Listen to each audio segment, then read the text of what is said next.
It's a growing threat around the world, including here in Southern California.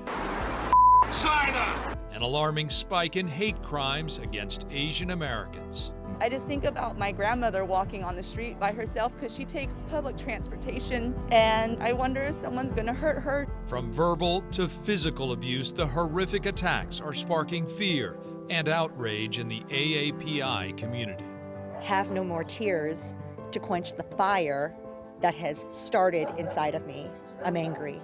Tonight, a look at the causes, the consequences, and what we can all do to break the bias. So we tell them, proud to be Asian. Good evening and welcome to this special edition of the KTLA News Breaking Bias, Race in America. I'm Frank Buckley. And I'm Cher Calvin. We are dedicating this entire hour to digging deeper into the issue, having tough conversations, and finding ways to stop the hate that's crippled our nation. We do have a warning. Some of the images you will see throughout the hour are disturbing and may be hard to watch. We also have our KTLA 5 colleagues, Ginger Chan, Jean Kang, and Kimberly Chang here with us. They'll be joining the conversation throughout the night and sharing their personal story.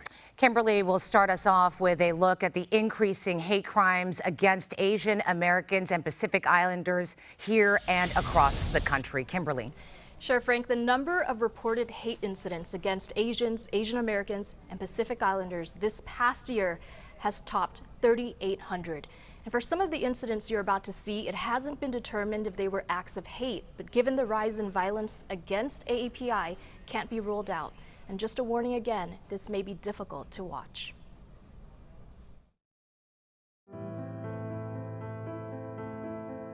An Asian man in his 60s hit in the back with a brick twice on a walk near 7th and Coronado Streets in Koreatown on March 20th. His daughter shared these photos of his injuries. While he was bleeding and in pain, she says he heard the words, "Go back to China."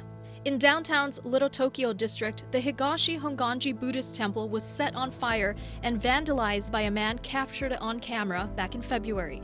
A reverend happened to be inside and was able to put out the fire before it spread, but there was plenty of damage. Police are still searching for the suspect. You know, what does he think? Is it because he doesn't like Asians, or is it something else that triggered this? According to Stop AAPI Hate, a coalition that keeps track of hate incidents nationally, roughly 3,800 cases were reported across the U.S. from March 2020 to February. The number jumped during the pandemic. The majority of incidents were verbal. Thanks for giving my country COVID. But there's also been a wave of violent attacks on the AAPI community. This one in San Francisco turned deadly when a man knocked down an 84-year-old Thai immigrant, killing him.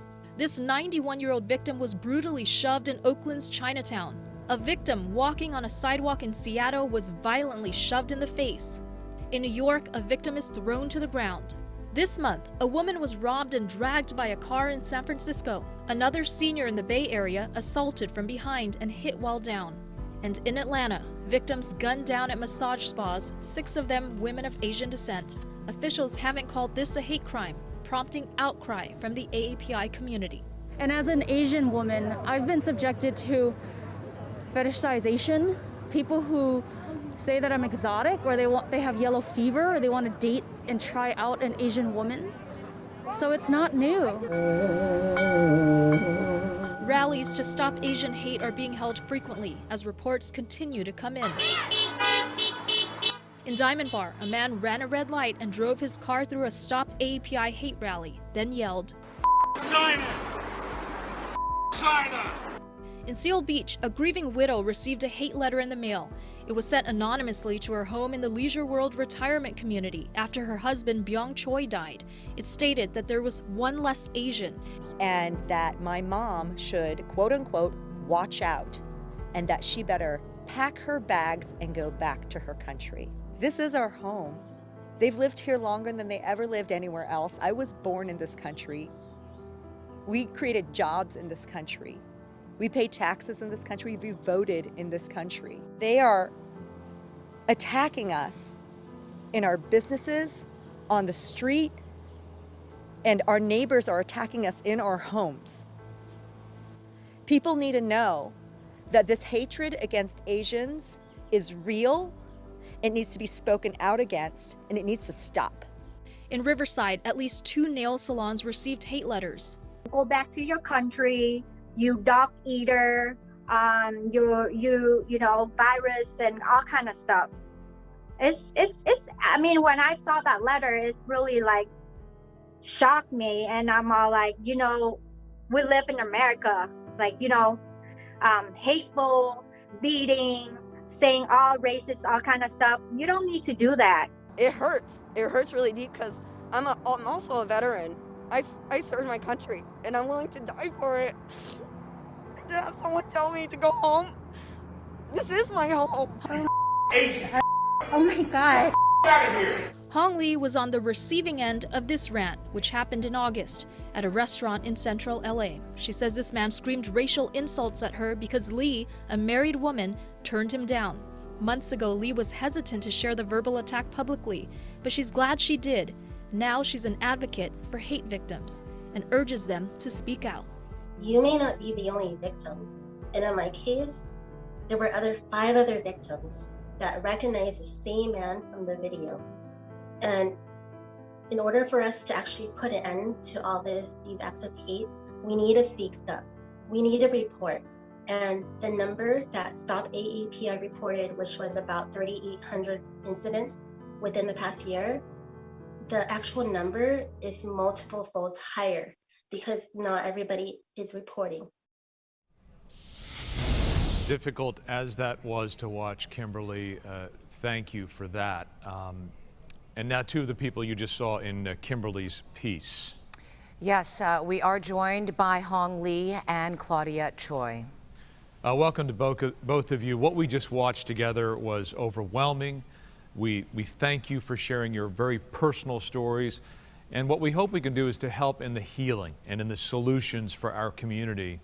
And I want to ask you both, what can we all do to be part of ending this hate? Well, first of all, I think that this is not new. Every Asian I know has heard, go back to your home, and even the innocuous, you know, where are you from? You know, we're from here. We're part of this country. So it needs to start at even the most basic level. People who make the Asian jokes, somehow it's not funny when it's against other races, but still I hear comedians and in movies and TVs, you know, they can make an Asian joke and no one says anything about it. We have to know that racism in all its forms, including against Asians, is not okay, and we have to speak up when we see it, when we hear it. Yeah. Hong, your thoughts? I think right now, our culture, we're taught to keep our heads down, not make any waves, and move on. Suffer in silence and forget about it. And growing up in America and being an American, we have now started to speak up about the various issues that are happening. And like Claudia mentioned, this is not something that's new. This has been happening since the 1800s with the Chinese Exclusion Act, to the Japanese internment camps, to the murder of Vincent Chin, to present day now with this past year of all these attacks since the pandemic started. And we have now started becoming vocal about the racism that we have been all suffering in silence for so long. Hong, Claudia, I really want to applaud you again for sharing your stories publicly because we know how difficult that is. Some victims tell me that they are hesitant to report this to anyone, really, even the authorities, because they feel like nothing might happen. And I know both of your cases are different. Hong's, yours is being investigated as a hate incident possibly, and for Claudia, it's a possible hate crime. Can you tell me what justice would look like for you, and what's the latest on your cases? Yes, in my case, after I shared the video of the incident, the video immediately went viral. 5 other victims recognized the man, came forward, and said they were also assaulted by him as well. One of the cases ended up becoming a hate crime with a criminal assault. And so now that case has been escalated to the city attorney's office for review. My case, along with the other victims' cases, are now supporting that case. Claudia? Well, I really can't speak too much to it because it's an active investigation that has just started. This just happened last week.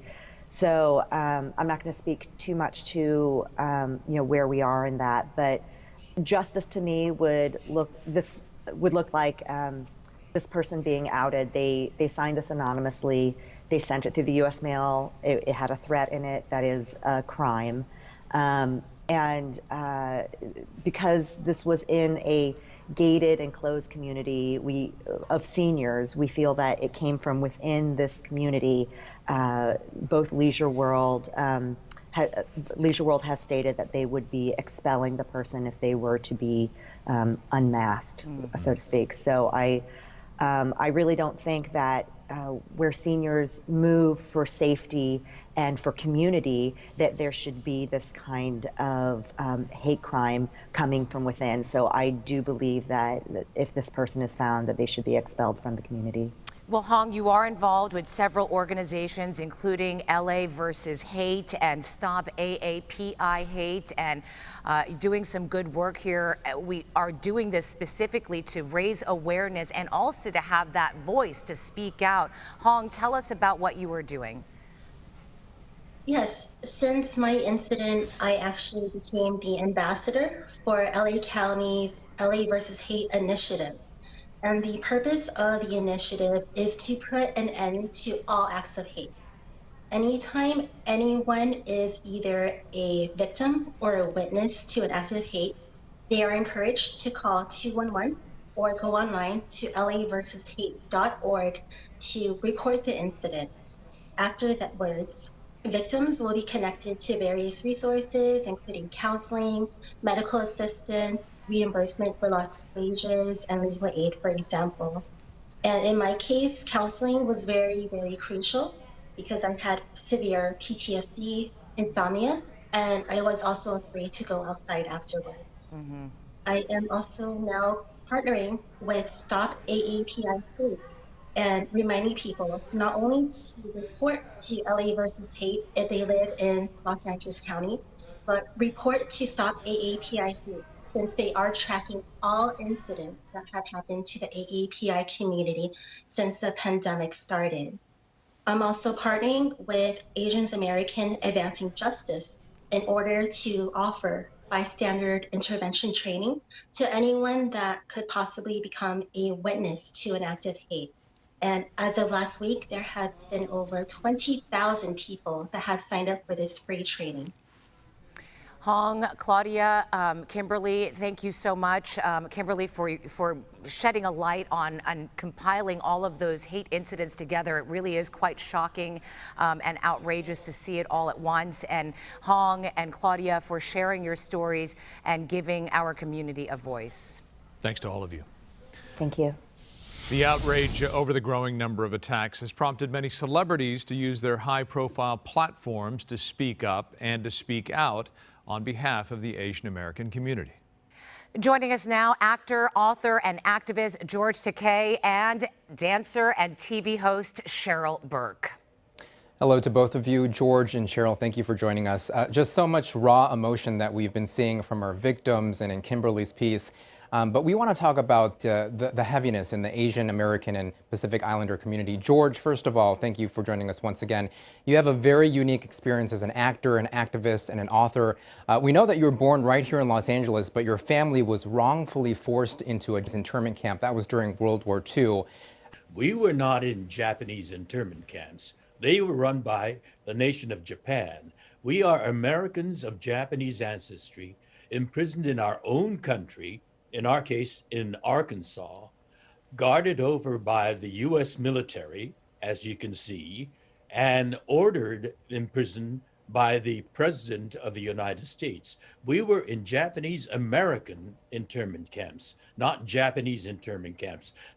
Ironically, it was my father who experienced the worst of American democracy to not only be vilified and all the things that we've been hearing about, being attacked and assaulted, our home graffitied, his car graffitied, but the government, the leaders were being led by the mass hysteria, the people. The people were the leaders in this case, and the hysteria stampeded the government and imprisoned us. But my father said that we live in a people's democracy. We have great ideals, rule of law, equal justice, due process. They're just words unless the people actively participate in the process and give meaning to those words. Those are powerful words. They're the best words for a government, and yet the people have been derelict in their responsibilities. And so he took me as a young teenager to the Adlai Stevenson for President campaign headquarters to introduce me to participatory electoral politics. And that's what shaped me into who I am. I had an extraordinary father. He was so unlike any Japanese American parent of their generation. And I owe who I am to the internment and to my father's reaction to it. And George, it's Frank Buckley here. Thank you for your so many years of activism on this subject. You and I have appeared in many forums together to talk about the treatment of Americans of Japanese ancestry, and we're grateful to you for that. I want to ask Cheryl Burke. Cheryl, you're using your global platform, Dancing with the Stars champion, author, actor, host, Asian Hall of Fame inductee. You've said your Filipina mother is a huge role model. You've also been very vocal about AAPI issues on your Pretty Messed Up podcast. I know you believe it's important to use all of these platforms to be a voice for Asian Americans. Tell me why. Yes. Well, thank you for having me, first of all. And yes, my mom has also made a huge impact in my life. She is first generation Filipina, and she comes from a very poor province of the Philippines, Nueva Ecija. And I've just seen it firsthand that, you know, she came to America, she started a whole new life, and she worked her butt off to support her family and to feel like a foreigner, you know, in our own country where we were born is it's hard to swallow, and it's something that needs to stop and stop right away. What are you both feeling? It's Chair Calvin here. What are you both feeling in this climate right now with all of these protests and everyone trying to show their compassion for the AAPI community right now? George? This is what my father was talking about. People participating, actively participating in the process. It is heartening to see young people, particularly Asian Americans now, responding as Asian Americans, not as Chinese or Japanese or Vietnamese or Filipino, as Asian Americans speaking out in concert. But it's also the inclusion of white people and African Americans. You know, these people that are committing these horrific incidents are ignorant cowards. They are cowards. And that's why so many of these letters are anonymous. And they are clearly ignorant people. And so we identify them for what they are. They need education, and they need people participating to educate them. Cheryl, do you have a final thought? I couldn't agree more. I think it all starts with you. It starts with storytelling. It starts with being able to communicate not just with your own community, but with, like what George said, with as many people as possible, and to continue to educate, because you're right, George, absolutely ignorant people. Cheryl Burke, George Takei, Jean Kang, thanks to all of you for taking on this very important subject on a Sunday for us. All right, still ahead on this special edition of the KTLA News, Breaking Bias, Race in America, how to become an ally. The AAPI community needs everyone's help to combat racism, from violent assaults to everyday microaggressions. How you can safely intervene and stop harassment before it escalates. Plus this. Stop Asian hate. It was a conversation one mother never thought she'd have to have this early, teaching her young children about the wave of anti-Asian hate.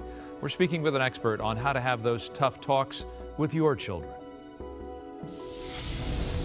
Your friends, your neighbors, your family, we are reeling from this. This is our grandma, this is our auntie, this is our mother. If we did not say anything, the situation will be getting worse and worse. So this is time to say something. Stop Asian hate! Stop Asian hate!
Ready for another sight word test? Yep. There's a message in this one, so I want you to think about it, okay? Stop Asian hate. And we talked about recent acts of violence against Asian Americans. And how did that make you feel? Sad, because they killed people. Mm-hmm. They Yeah. killed Asian people. Yeah. And that could be somebody that we know, right? It's a video that went viral, a mother's heartfelt approach to tackling the topic of anti-Asian racism with her children. It's an issue that many parents are struggling with, whether the children are toddlers or tweens or teenagers. With us now is Mom Jane Park in Seattle, as well as mental health expert Jeannie Chang. Thank you so much both for being with us. Jane, let's go ahead and start with you. I mean, obviously we saw from that video that you came up with some of these different note cards to talk to your kids, but how did they react to that? Well, we do these sight word tests pretty frequently. We started doing that last summer when, actually before last summer when my son was in kindergarten, and it's just to help his reading skills. And in doing that, I felt it was a great entryway to have some of these more important conversations. And we've done that during the elections, during Black History Month.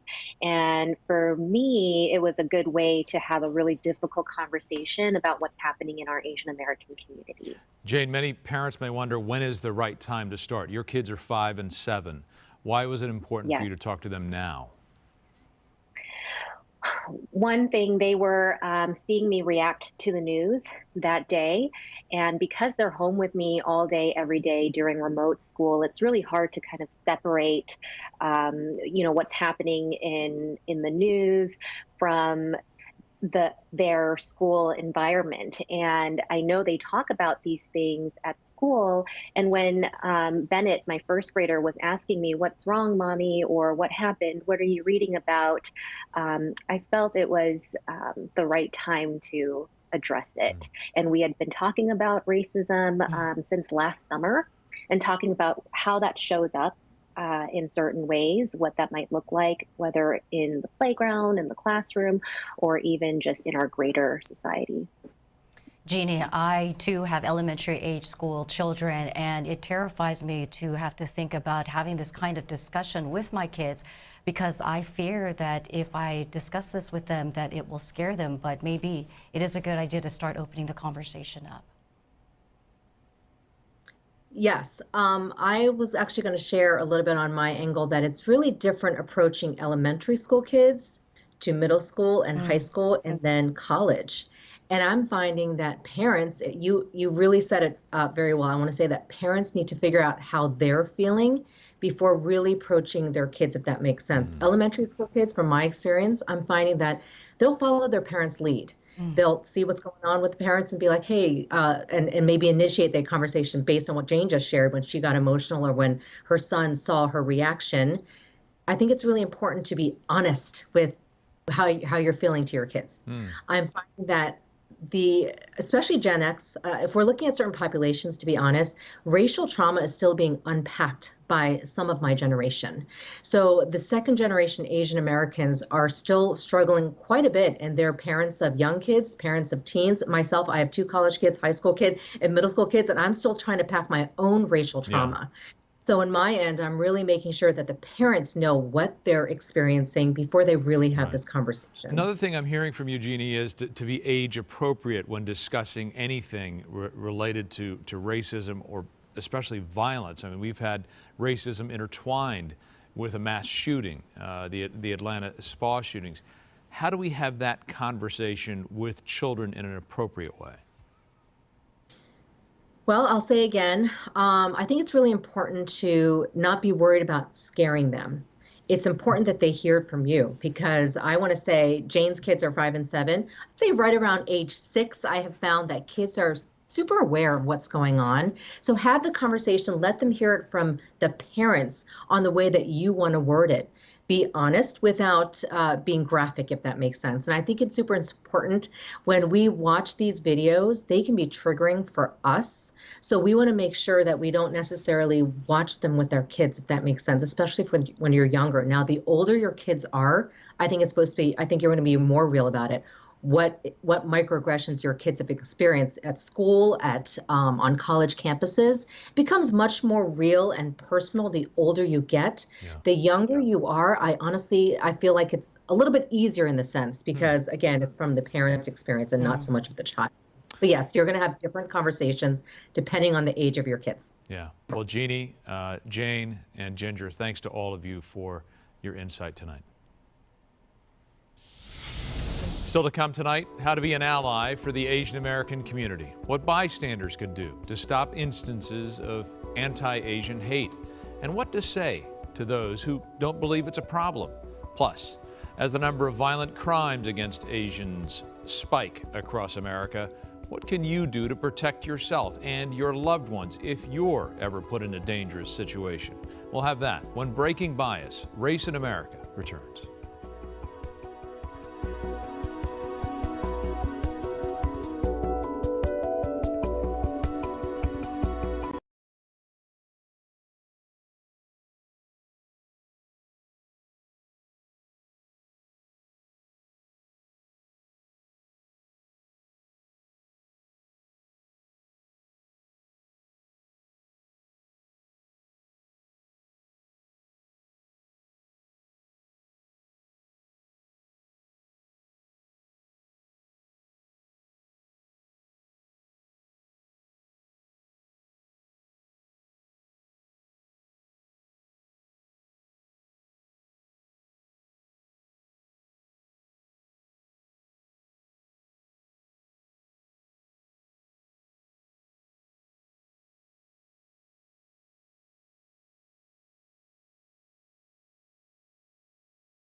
rising wave of anti-Asian hate crimes in America, spurring fear. It just hurts. It hurts really bad. We are so angry that these things happen all the time. And grief. I'm here to mourn all the lives that we have lost. In the AAPI community. Now it's prompting a call for unity. I am proud to be Asian. I belong here. I belong here. And for change. What happens right now and over the course of the coming months will send a message for generations to come as to whether we matter. Whether the country we call home chooses to erase us or include us. Thank you for staying with us on this special edition of the KTLA 5 News, Breaking Bias, Race in America. I'm Cher Calvin. And I'm Frank Buckley. We're also joined by KTLA 5's Ginger Chan, Kimberly Chang, and Jean Kang. The recent anti-Asian hate crimes in our country have prompted thousands across the U.S. to stand together, including here in Southern California. Jean has a look. Yeah, thank you so much. Well, for the very first time in our nation's history, Asian Americans and Pacific Islanders are speaking out against racism and hate in very large numbers as everyone tries to overcome the collective trauma and somehow move forward together.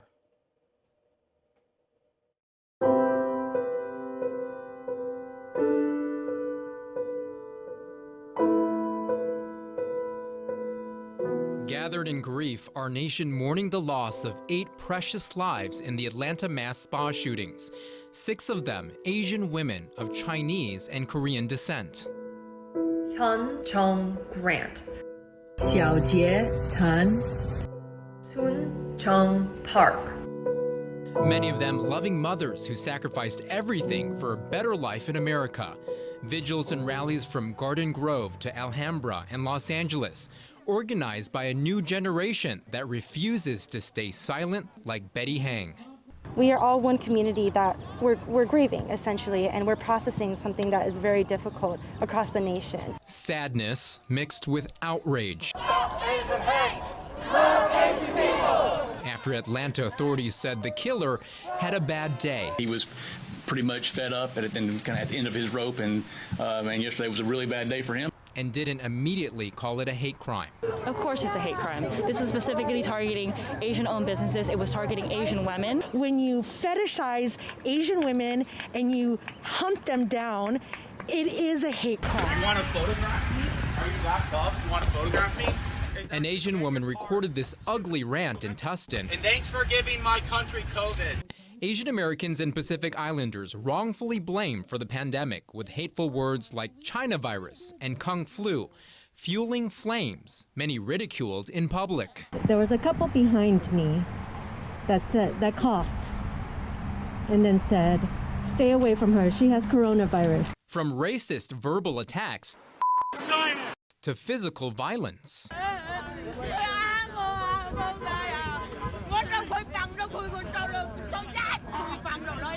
This Chinese grandmother fought off her attacker with a stick in the Bay Area. She donated all of the money from her family's GoFundMe page to stop AAPI hate, urging younger generations to speak out. Asian elders targeted and assaulted. This grandmother in her 60s blindsided, beaten, and robbed. We're being smashed in as a 1-2 punch. There's low-level petty crime that's happening to our community. We're being targeted as easy targets. Stop AAPI Hate reported skyrocketing numbers of hate incidents across the U.S. 3,800 hate incidents against Asians since the pandemic started, 360 cases in the L.A. area alone. California is home to the second highest Asian American population in the nation. A new generation now standing up for peace. We want to see real change, real systemic change, to make sure that this doesn't happen again.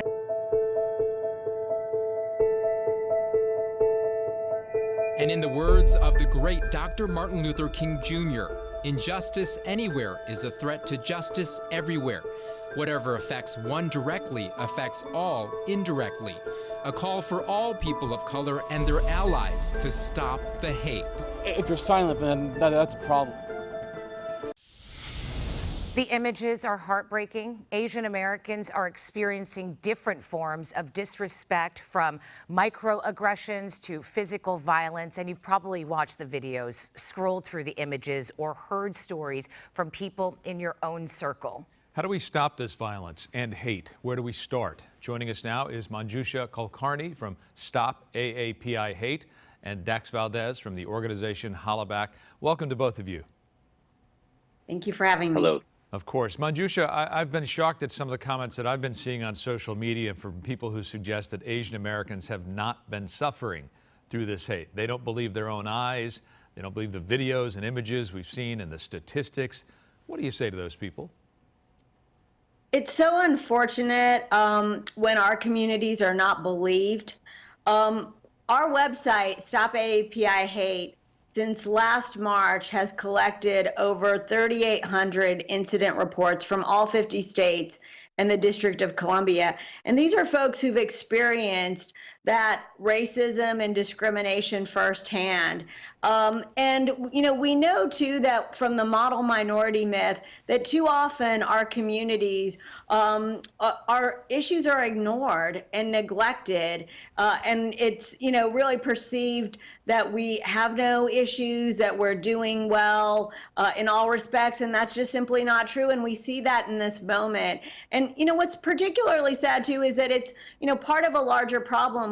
So many folks, unfortunately, in our country also don't believe in COVID. They're against vaccine. And so it's sort of part and parcel of this lack of belief in facts and data. But we're here to say that it absolutely has happened. And people need to believe their Asian American neighbors, their friends, and their coworkers, because it's happening to all of us. And in fact, probably underreported, as we've been noting as well, that these attacks have been underreported. Yeah. And Dax, as we bring you into the conversation, you know, a term that's been tossed around a lot is microaggressions. Tell us a little bit more about microaggressions and how we can address that issue without attacking a person and making them feel belittled. So, microaggressions are subtle. Think of it as like 1,000 paper cuts that we're receiving every day when people are asking, you know, where are you from? No, I mean, like, where are you really from? Or the assumptions that one has about another person, like, for example, all Asians are good at math.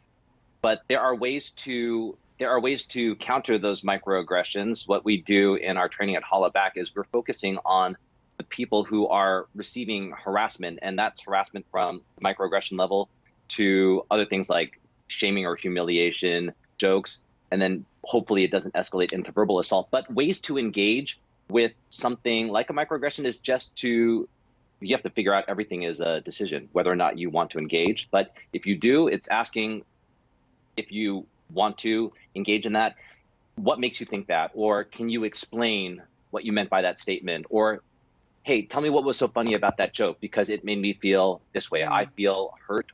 Or being able to criticize what was said and not who said it is also a big distinction. And hopefully that invites the person in there, in that conversation, to sit through that discomfort and work through that with you, as well as you taking the time to explain why that isn't right, how that made you feel, and how that kind of commenting and stereotyping is perpetuated by things like that. Many folks have witnessed aggression or bias against Asians or Asian Americans during the pandemic. In fact, a survey conducted for the Center of Public Integrity found that more than 30% of Americans have witnessed bias like that during the pandemic. And here's a question for both of you.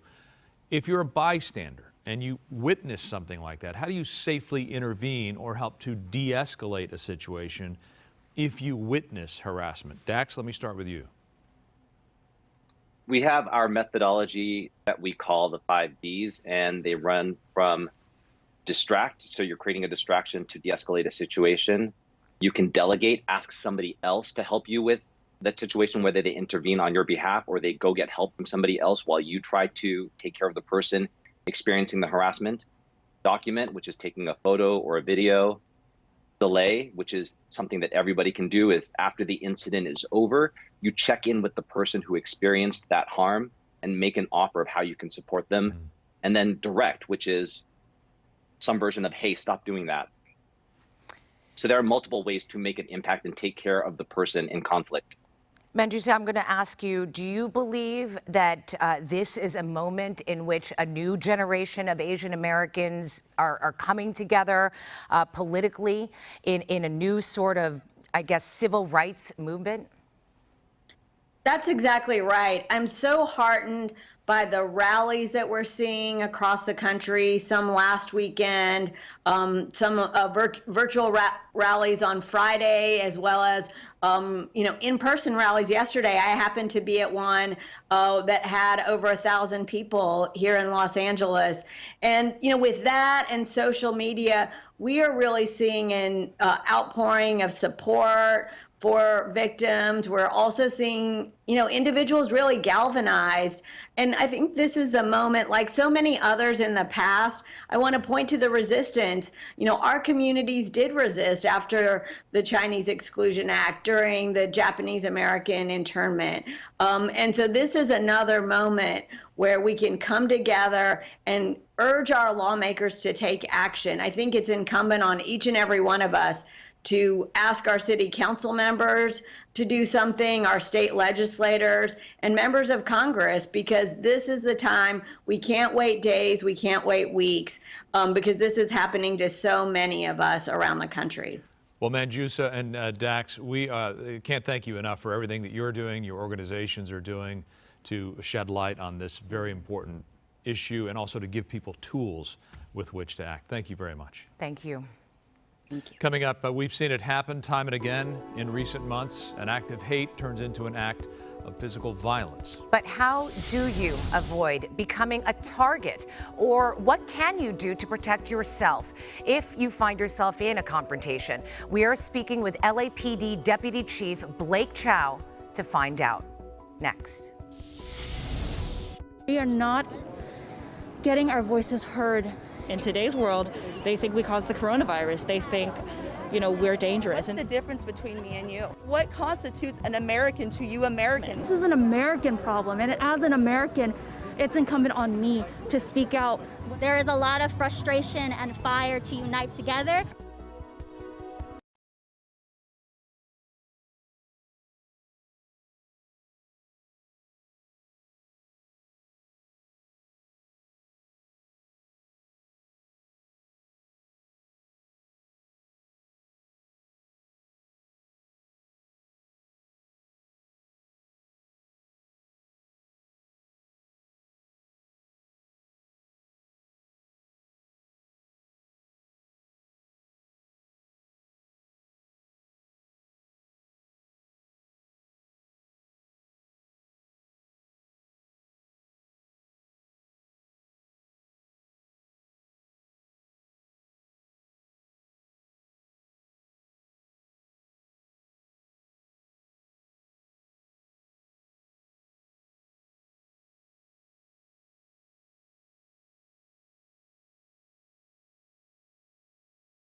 seeing a lot of people being coughed at, spit on, having items thrown at them. He beat me so bad that on the first and second day, I cannot see anything. To have somebody threaten my mother, tell us to go back home, this is our home. With many incidents of anti-Asian racism turning violent, you may be wondering, what can you do to protect yourself or your loved ones if you ever have a hostile situation? And joining us now is LAPD Deputy Chief Blake Chow. Thank you so much for being with us today. You know, many of the victims that we saw in Jean's recent package is that the violence addressed to some of these people, they were alone. And I wanted to address to you, Deputy Chow, whether or not it is better for Asian Americans to be in a large group, or does that make them almost a bigger target? You know, it's always good to be with other people when you're out in public. Obviously, that's a safer option, but I would encourage people not to change their lives because of this. You just have to be more aware of your surroundings and make sure that if you see something, you say something. Well, should we carry any self-protection items? I mean, I worry about my own father, who's elderly, walking to the drugstore to get his prescriptions after you see all of these aggressions against AAPI and our elderly in the community. Should he protect himself? Should I protect myself? What do you suggest? Well, you always have a right to carry like pepper spray and those things that are legal in California to protect yourselves. And I think the more that you can do, if it means carrying something like that, that can make you a victim, or I'm sorry, a victim that is less apt to become the victim of a battery or an assault with a hate crime, then I would say by all means do it. And to Cher's point, to protect her father, to protect my Japanese mother, how do we keep our elders safe, our parents and grandparents, especially if they don't speak English? Well, that's where, you know, we have to come together as a community, and that's where the LAPD really stands side by side on our API community. We have to do education with the elderly individuals to make sure that they are, if they're going somewhere, they're with somebody else, or they're doing it safely. We as a community have to come together to know that if we see something, we have to say something. We have to continually educate our community about the intolerance for these types of incidents. And I think the thing that's going to be most important is just educating our API seniors about how to go about their daily lives, but just do it safely and be aware of their surroundings. You know, some of the people have stepped in, Good Samaritans, to help out, and some of the suspects have been caught because of Good Samaritans. But if we see someone else being attacked, whether it's verbal or physical, is it a good idea for us to step in? Well, you know, if it's verbal, I think it's very important that we as a society get to a point where we do not tolerate this and somebody steps in and says something. That's the first thing.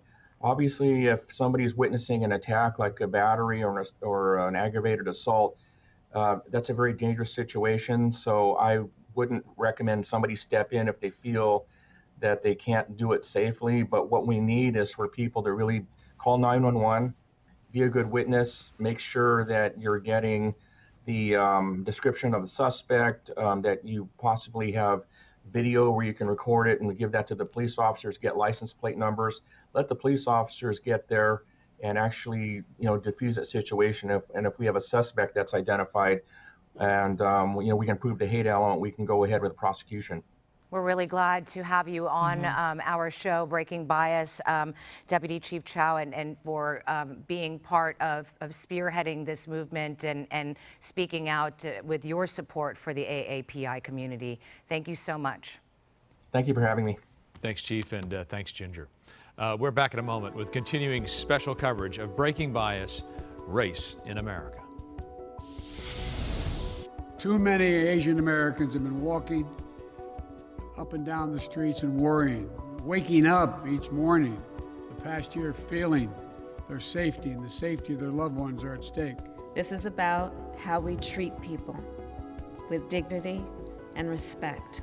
A harm against any one of us is a harm against all of us. It's not a comfort unless we can end the fear and the injustice of it all.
Welcome back. Thank you for joining Cher, Ginger, Jean, Kimberly, and myself during this hour.